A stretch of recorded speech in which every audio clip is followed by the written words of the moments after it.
پچھلے 1-2 دن سے یہ خبر بہت زیادہ پھیل رہی ہے کہ ایران پر اسرائیل اور امریکہ نے مل کر جوائنٹ اٹیک کیا ہوا ہے۔ جوائنٹ اٹیک کرنے کا مقصد یہ تھا کہ ایران کے پاس کچھ ایسے ویپنز وغیرہ ہے جو وہ بلڈ اپ کر رہا ہے، جو کہ فیوچر میں جا کر اسرائیل اور یو ایس اے کو نقصان پہنچا سکتے ہیں اور وہ ڈائریکٹلی اسرائیل پر حملہ بھی کر سکتا ہے۔ لیکن اصل میں بات یہاں پر یہ نہیں ہے۔ میں آپ کو ایٹ دا اینڈ اس ویڈیو میں یہ بھی بتاؤں گا کہ وہ کون سی 2-3 وجہ ہیں جن کی وجہ سے اسرائیل نے اور یو ایس اے نے مل کر جوائنٹ اٹیک کیا ہوا ہے اس ایران کے اوپر۔ سب سے پہلے یہ سمجھ لو کہ اس آپریشن کو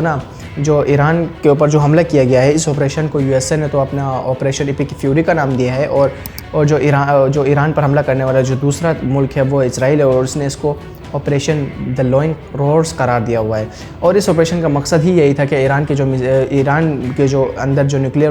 ویپنز وغیرہ بن رہے ہیں ان کو کمزور کرنا، اس کے ریجن کو کمزور کرنا، نیوکلیر ویپنز کو روکنا ہے۔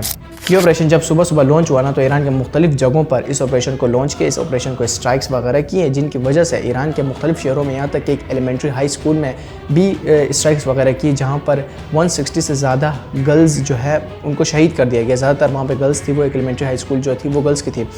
اور اسی وجہ سے ایران نے فوراً اس کے اوپر ایکشن لیا اور اس نے بھی اسٹرائکس وغیرہ شروع کر دی۔ اور جب ایران پر حملہ ہوا تو ایران نے جوابی حملے کے طور پر بہت سارے اسٹرائکس اور میزائلز لانچ کر دی، جس کی وجہ سے اسرائیل کے مختلف جگہوں پر وہ میزائل اسٹرائکس ہوئے ہیں، اور middle east U S A میں بھی بہت سارے جگہوں پر جو ہے وہ میزائلز لانچ کی گئی، جن کی وجہ سے 3 یو ایس اے کے سولجرز شہید ہوئے اور 5 گہرے زخمی ہو گئے، جس کی وجہ سے یہ پتہ چلتا ہے کہ یہ کانفلکٹ کتنا زیادہ بڑا نقصان دہ ہو سکتا ہے اگر یہ اور بھی آگے بڑھ جائے۔ اور اس کے علاوہ تو یو این سیکرٹری جو جنرل ہے اس نے ایک میٹنگ بلایا۔ میٹنگ بلانے کا مقصد ہی یہی ہے کہ ان سارا معاملے کو باتوں تک ہی محفوظ کر لیا جائے، ان کو اور زیادہ نہ بڑھایا جائے، کیونکہ اس کی وجہ سے مڈل ایسٹ کے جو ایج میں بہت سارے ریزنز وغیرہ آتے ہیں ان کے جو انفراسٹرکچر ہے وہ تباہ ہو سکتے ہیں، اور لوگوں کو دونوں ملکوں کی جنگوں میں جب بھی شروع ہوا تو اس کے سب سے زیادہ جو نقصان ہوا وہ قوم کو پہنچتا ہے، وہ لوگوں کو پہنچتا ہے۔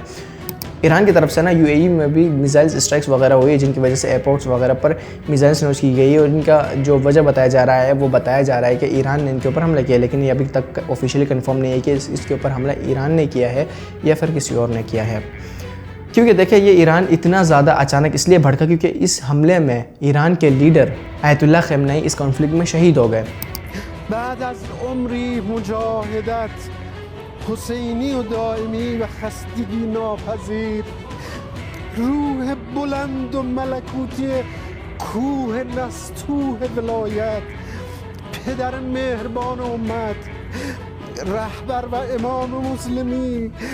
حضرت آیت الله العظمی سید علی حسینی خامنه ای در راه سربلندی حرم جمهوری اسلامی ایران شهد شعیب گوارای شهادت را نوشیدند و به ملکوت اعلی پیوستند۔ اب میں آپ کو وہ 2-4 چیزیں بتاتا ہوں جن کی وجہ سے اسرائیل اور جو یو ایس اے ہے وہ جوائنٹ اٹیک کیا ہوا ہے ایران کے اوپر۔ تو سب سے پہلے وجہ یہ ہو سکتا ہے کہ ایران کا جو پاور وغیرہ ہے اس کو ڈیمیج کرنے کے لیے، کیونکہ دیکھیں ایران کے پاس ایسے ویپنز موجود ہے، اور اسرائیل اور یو ایس اے کو لگ رہا ہے کہ ایران کے پاس ایسے ویپنز موجود ہے اور وہ نیوکلیئر ویپن کے اوپر کام کر رہا ہے، اور وہ فیوچر میں جا کر ان کے لیے نقصان ہو سکتا ہے، اور ایران کے اوپر حملہ بھی کر سکتا ہے، اور ایران جو ہے وہ اسرائیل پر ڈائریکٹلی بھی کانفلکٹ کے لیے آغاز کر سکتا ہے، جس کی وجہ سے وہ چاہتے ہیں وہ اس وجہ سے حملہ کیا ہے تاکہ وہ اس کی پروگرامز کو روک سکے، ایران کے پروگرامز وغیرہ کو روک سکے۔ جبکہ دوسری طرف ایران کا کہنا ہے کہ ایسا کچھ بھی نہیں، وہ بس انرجی اور جو ٹیسٹنگ وغیرہ کے لیے یہ نیوکلیئر ویپنز وغیرہ وہ بلڈ اپ کر رہے ہیں۔ اور دوسری وجہ فلسطین اور غزہ کا ہو سکتی ہے، کیونکہ دیکھیں جب اسرائیل اور حماس کے درمیان کانفلکٹ شروع ہوا تو ایران نے اوپنلی فلسطین کا ساتھ دیا ہے، اور اسرائیل اور ایران کے بیچ اسی وجہ سے کبھی بھی تعلقات جو ہے وہ اچھے نہیں رہے، دونوں میں ہمیشہ جنگیں وغیرہ ہونے کے خطرہ بڑھتے رہے۔ اس کے علاوہ ایک اور چیز ہو سکتی ہے پروکسی گروپس کا، کیونکہ دیکھیں مڈل ایسٹ میں بہت سارے ایسے گروپس موجود ہیں جو کہ اسرائیل کے اوپر چھپ کے حملہ کر رہے ہیں، اور اسرائیل کا کہنا ہے کہ ان گروپس کا تعلق جو ہے وہ ایران سے ہے، ایران ان کو سپورٹ کر رہا ہے، لیکن یہ چیز ابھی تک آفیشیلی کنفرم نہیں ہوا ہے کہ ایران ان کو سپورٹ کر رہا ہے یا پھر ان کو جانتا بھی ہے کہ نہیں۔ بہرحال آپ بس اتنا ہی سمجھ لو کہ یہ جو جنگ ہوئی ہے وہ اچانک ہوئی ہے، یہ کوئی ایسی ویسی جنگ نہیں ہے، یہ پہلے بھی ہو چکی ہے، یہ بہت ہی پرانی دشمنی ہے جو ان کے درمیان آج جا کے ابھرا، اور آگے بھی ان کے درمیان یہ خطرہ رہے گا، چاہے وہ یہ تھم ہی کیوں نہ جائے، اس سے پہلے بھی خطرہ تھا۔ ابھی تک تو یہ انفارمیشن سامنے آئی، اس کے علاوہ جو انفارمیشن سامنے آئیں گی اب تک پہنچائی جائیں گی۔